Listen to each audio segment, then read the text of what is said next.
Hi there, my name's Kathleen. I'm an FY2 working in palliative care at Marie Curie Hospice in Glasgow.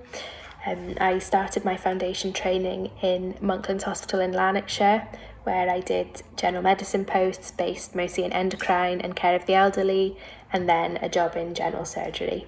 I then started my FY2 in obs and gynae at the Royal before moving on to palliative care.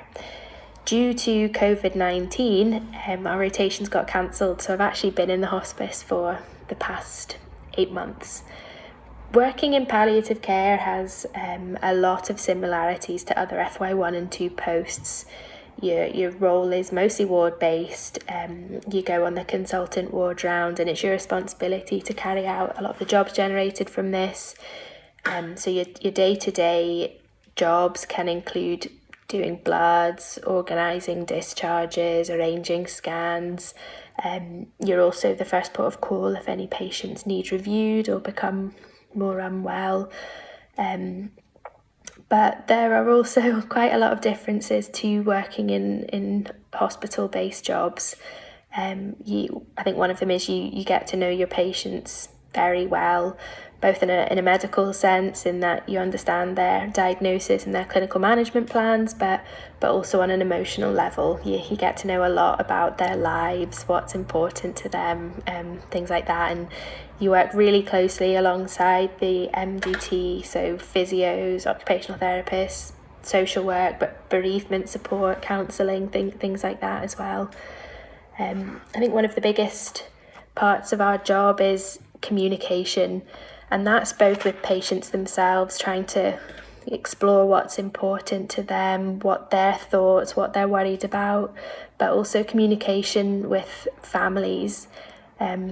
It's our responsibility to keep them updated, relay information, and often have discussions about anticipatory care planning, so ceilings of care, things like that.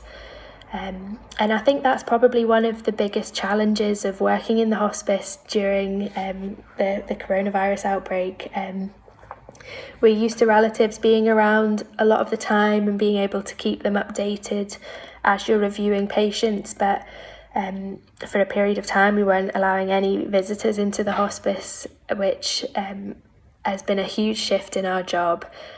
We've been having to give a lot of updates over the phone, and I think initially that was really difficult, not having all these non-verbal communication cues that we're used to, being able to see how comfortable people are with the discussion you're having, picking up whether they're getting upset, are they understanding you, things like that. I think doing a lot of these discussions over the phone has been a challenge, and understandably you deal with the frustration of these relatives. They've been there with their loved one through a long period of time, for some of them with their diagnosis, and then not being able to see them is a challenge for them too.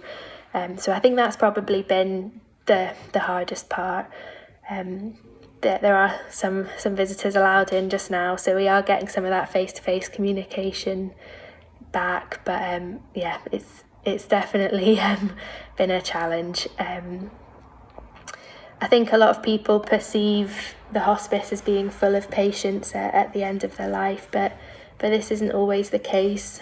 People come in for a period of assessment or symptom control, and your job is to explore what's been happening, establish the problems, and try and get things a bit better for them. So sometimes people are in for spells of assessment or symptom control, and they get back home again.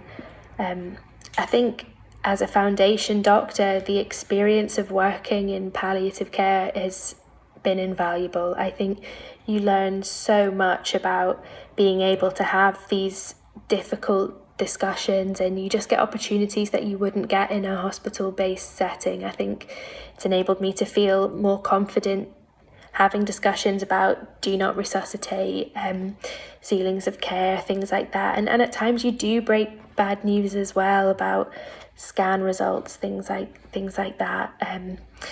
I think it really has been invaluable, and a lot of these skills, mostly communication, but in medicine as well, are exposed to so many different pathologies.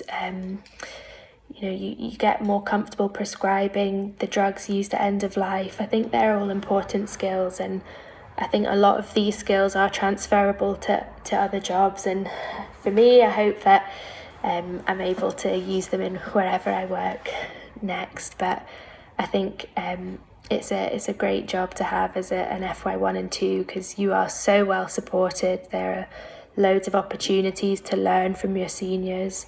Having discussions with families, with your registrar, your consultant there, I think you learn good phrases to say, things like that. It's been really helpful. So I hope this was helpful, and good luck to you all. Thank you.